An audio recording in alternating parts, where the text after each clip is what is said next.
चलती रहे और आरोप लगते रहे। बंसल जी मेरा आरोपों की सत्यता तक तो जाना पड़ेगा।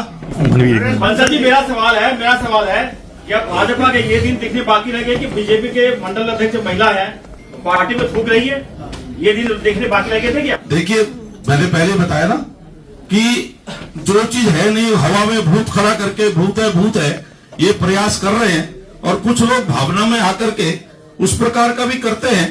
हम चाहते हैं कि वो वातावरण न हो प्रदेश के अंदर। इसमें दिन देखने वाली बात नहीं है। किसी के मन को ठेस लगी है, उसने कुछ कहा है तो वो लोकतंत्र है, वो कह सकता है। पार्टी कार्रवाई करेगी क्या, केस करेगी, मुकदमा दर्ज करेगी? वो पार्टी के नेता देखेंगे उसकी।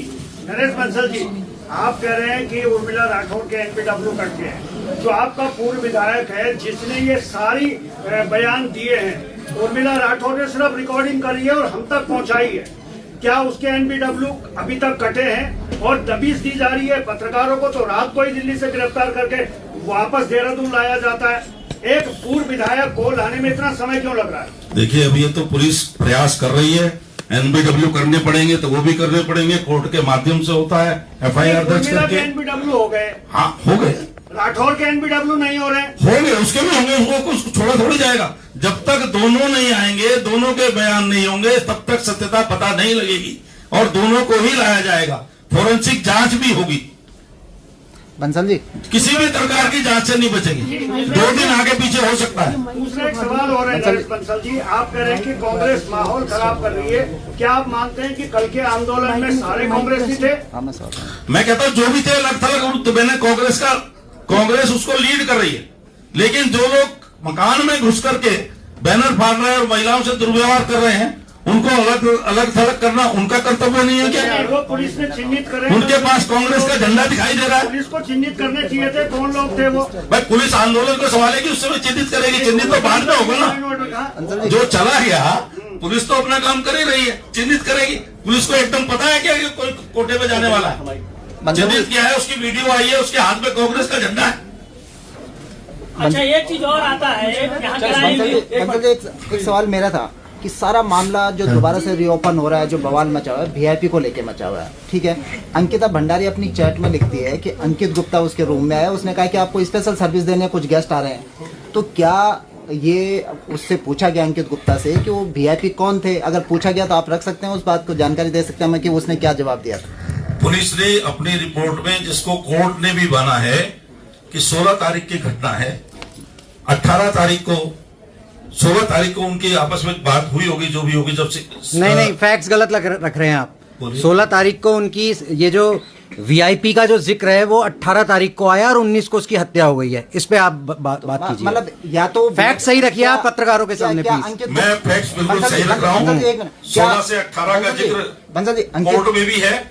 16 से 18 के बीच की घटनाएं हैं उनकी आपस की। वीआईपी का बताइए सर। वीआईपी मैं बता रहा हूँ, कोर्ट ने भी अपनी और पुलिस ने भी अपनी जांच में ये बताया है कि वीआईपी के बारे में जितनी भी संभावनाएं थी उनको तलाशा गया। फोरेंसिक जांच भी वहां की हुई है और वीआईपी उस बीच में जो भी चाहे रजिस्टर में थे, जिस प्रकार से भी थे, उनको सबको नहीं सर बात सुन लीजिए। मुझे अपनी बात कहने दो। आप मेरा सवाल तो सुन लीजिए पहले। मैं उनके सवाल का जवाब दे दूं पहले। मैंने भी तो सवाल किया आपसे पहले। कोर्ट ने नहीं कहा है, अगर आप मेरे सवाल का जवाब दे रहे हैं, कोर्ट ने वीआईपी के बारे में कुछ नहीं कहा। वो मेरे सवाल का जवाब दे रहे हैं मनवीर भाई, मैं बोलूंगा तो सही। बंसल जी मेरा सवाल ये था कि अंकिता की चैट या तो झूठी थी। अगर उसने अपने चैट में ये लिखा हुआ है कि अंकित गुप्ता ने मुझे वीआईपी को सर्विस देने के लिए बोला, तो कोर्ट ने पूछा होगा ना, उससे जवाब तलब हुआ होगा कि वो वीआईपी कौन थे। तो अंकित गुप्ता के बयान क्या थे वही रख दीजिए सामने। आप पूरी प्रोसीडिंग बिंदु नंबर 67 है सर इसमें, अगर आपके पास ऑर्डर है कोर्ट का, बिंदु नंबर 67 है। वो बयान क्या है? अंकित गुप्ता बिंदु नंबर 43 भी है। मैं आपको पढ़ देता हूँ दोनों। बिल्कुल पढ़ दीजिए।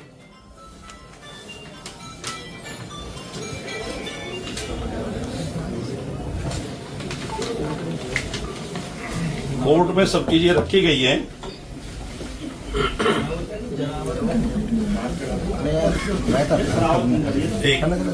43 में कहा है, thus in ultimate analysis this court is of the considered and formed opinion that though there may be some clear है,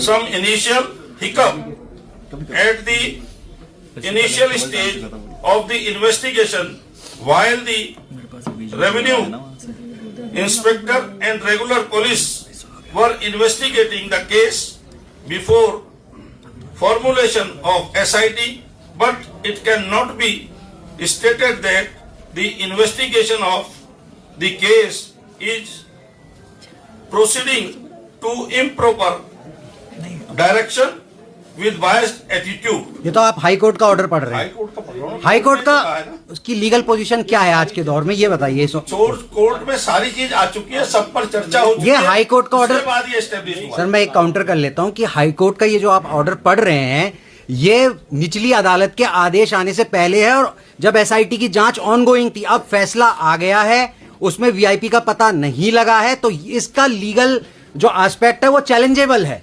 चैलेंज करें ना, हम तो कह रहे हैं जिनको चैलेंज करना है, जिनको दिक्कत है सीबीआई के लिए भी लोग कोर्ट में जाएं, तथ्य दें। सरकार, हमारे पास जितना है कोर्ट ने, सरकार ने उसको अंजाम तक पहुंचा करके 3-3 लोगों को आजीवन कारावास दिलाया है। अब उसके बाद कोई तथ्य है, कोई कोर्ट में जाएगा, सरकार किसी जांच से पीछे नहीं जाएगी। आप कह रहे हैं सबूत दे, तो क्या जज ने ये कहा कि अंकिता की चैटिंग में वीआईपी का जिक्र है, वो सबूत नहीं है, एग्जिस्ट नहीं करता है? उसी के आधार पर तो तीन लोग गए हैं वो ना। सबूत नहीं है। सबूत वो है जिन्होंने उसकी हत्या की है, अंकिता का वो चैट जिन्होंने उसकी हत्या की है, उसको एस्टेब्लिश करके बंसल जी, मेरा सवाल का जवाब नहीं दिया। पहुंचाया है। चैटिंग में सर मेरे सवाल का जवाब नहीं दिया। भाई एक एक करके बोलो तो मैं कोशिश करूंगा। सर मेरे सवाल का जवाब नहीं आया। हाँ बोलो।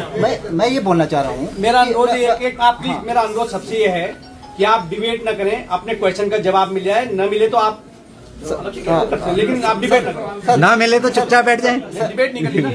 सर मैं ये पूछना चाह रहा हूँ कि अंकिता भंडारी की जो चैट है, जिस वीआईपी को लेके बवाल मचा हुआ है, अरे इतनी परेशानी होती है सवालों से तो मत बुलाया करो ना प्रेस कॉन्फ्रेंस। भाई साहब आप तो ऐसे कर रहे हो। दे रहे हैं, मैं आपको सब नहीं वो देखिए ना कैसे एटीट्यूड दिखा रहे हैं। बता दोगे आप मनोज भाई, कल को से भाई एक एक करके होने दो। ऐसा ना भाई बता दोगे ये सवाल। बंसल जी, मैं ये पूछ रहा हूँ, अंकिता भंडारी ने अपनी चैट में लिखा पुष्पदीप को कि अंकित गुप्ता मेरे पास आया, उसने कहा कि आपको फलानी तारीख को 19 तारीख को स्पेशल सर्विस देनी है, कुछ कस्टमर्स को, कुछ वीआईपी आ रहे हैं। सारा मामला वीआईपी को लेके नहीं था, वीआईपी कोई बात नहीं, लेकिन अंकित गुप्ता से एसआईटी ने पूछा होगा कि भाई वो वीआईपी कौन थे, पूछा होगा ना। आपने पूरी प्रोसीडिंग कोर्ट की रख दी। जब आपके पास पूरी प्रोसीडिंग है तो वो जवाब भी एक बार बता दीजिए पब्लिक को, सारा किस्सा खत्म हो जाएगा कि अंकित गुप्ता का जवाब क्या था उस वीआईपी के बदले। अंकित गुप्ता का क्या जवाब था वो जानना वो चाहते। तो चूंकि एसआईटी ने पूरा का पूरा मामला कोर्ट में रखा है। सर, बात और सुनो अब मेरी बात सुनिए ना, आपने कह दी, मैंने आपकी बात सुनी है, मेरी भी सुन लीजिए। जितना मेरे पास उत्तर होगा मैं उतना जरूर दूंगा, उसका ये जरूरी नहीं कि आप उससे संतुष्ट हो। एसआईटी ने पूरी जांच की है, उसके बाद कोर्ट ने माना है कि किसी प्रकार का वीआईपी नहीं है। करीब परसों ही जो एसआईटी को हेड कर रहे थे, उन्होंने अपनी प्रेस में कहा है कि जितने भी हमारे दायरे में क्वेश्चन में आए वीआईपी के रूप में, हमने सबको इंटरोगेट किया है। जिसमें से एक वो भी आया था, कोई एनएचए का ऑफिसर था, वो भोजन करने के लिए आया, जिसके साथ कोई बाउंसर भी था, वो 1 घंटा भोजन करके चला गया। तो इस प्रकार की कोई चीज नहीं मिली है। अब क्या पता अंकित भविष्य के लिए कोई अपनी योजना बना रहा, उसमें पुलकित ने उसमें कुछ कहा, उसको वो सुन लो। चैट एग्जिस्ट करती है या नहीं? बस नहीं, चैट तो एग्जिस्ट करेगी। अंकिता ने जो लिखा, चैट क्यों नहीं एग्जिस्ट करेगी, अगर करती लेकिन है वो कोर्ट में वीआईपी देखिए, पुलकित से जांची हुई, पुलकित ने कहा उसको तैयार करने की कोशिश की, उसका मतलब ये है। लेकिन अब वो वहां पर था या कोई भविष्य में वो उसकी योजना बना रहा था, जिस प्रकार के होटल सर वगैरह बनाते हैं, वो भी उसका पार्ट हो सकता इसका है। अगला पार्ट ये है जो उर्मिला राठौर ने घोषणा करी है ना, जो ऑडियो चलाई है, ये नेक्स्ट पार्ट है उसका। अब एसआईटी को दोबारा से जांच करनी चाहिए ना, नाम निकल के आ रहे हैं। हाँ, तो पूछताछ हो रही है दूसरे गौतम से, मेरे भाई पूछताछ हो रही है मेरे भाई, उसी के लिए उर्मिला राठौर और सुरेश को बुलाया जा रहा है ताकि उनके स्टेटमेंट आए। बुलाया नहीं जा रहा, अब तक गिरफ्तारी क्यों नहीं सुरेश राठौर की? बंदर साहब, सुरेश राठौर की अब तक गिरफ्तारी क्यों नहीं हो पा रही? गिरफ्तारी के लिए तमीज दी जा रही है, एकदम हो जाएगी। कोई आवश्यक नहीं, कोई आदमी अगर भाग गया तो पुलिस पीछे है, दबी से है, आज नहीं तो कल पकड़ा जाएगा। छोड़ा थोड़ी जाएगा। पत्रकार उर्मिला सनावर का लाइव इंटरव्यू ले रहे हैं सर, आपकी पुलिस पकड़ ही नहीं पा रही है। अभी परसों ही इंटरव्यू है उसका। पकड़ नहीं पा रहे आप दोनों को, उर्मिला को राठौर को पकड़ नहीं पा रहे आप। बलजीत बड़ी जल्दी पकड़ के सब चीज सबके सामने आएगी। क्या सीबीआई जांच करेगी सरकार? क्या सीबीआई जांच करेगी सरकार? आवश्यक होगी तो सीबीआई जांच करेगी। क्यों नहीं है सर? जब तक तथ्य नहीं आएंगे सरकार के पास कैसे जांच करेगी मेरे भाई? जब अंकिता भंडारी ने अपने मेरा सवाल है, यदि कोई मामला नहीं है तो बार बार नेताओं को आने सफाई देने की जरूरत क्या पड़ रही है? अपना पक्ष खोजना पड़ रहा है। कुछ लोग अपने निहित स्वार्थ के लिए वातावरण खराब कर रहे हैं, उसके लिए सत्य सामने लाना जरूरी है। उसके लिए नेता बार बार आ रहे हैं और आएंगे। एक तरफा मामला नहीं चलेगा, लोग कुछ भी कह दें और वो चलता रहेगा। मेरा एक सवाल है। चलिए आपका बहुत धन्यवाद। अभी कहा हम लोग भी तो बैठे हैं, कहाँ की जल्दी है? सवाल पूरा ही नहीं है। सवाल है, जब अंकिता संतुष्ट हो जाते हैं।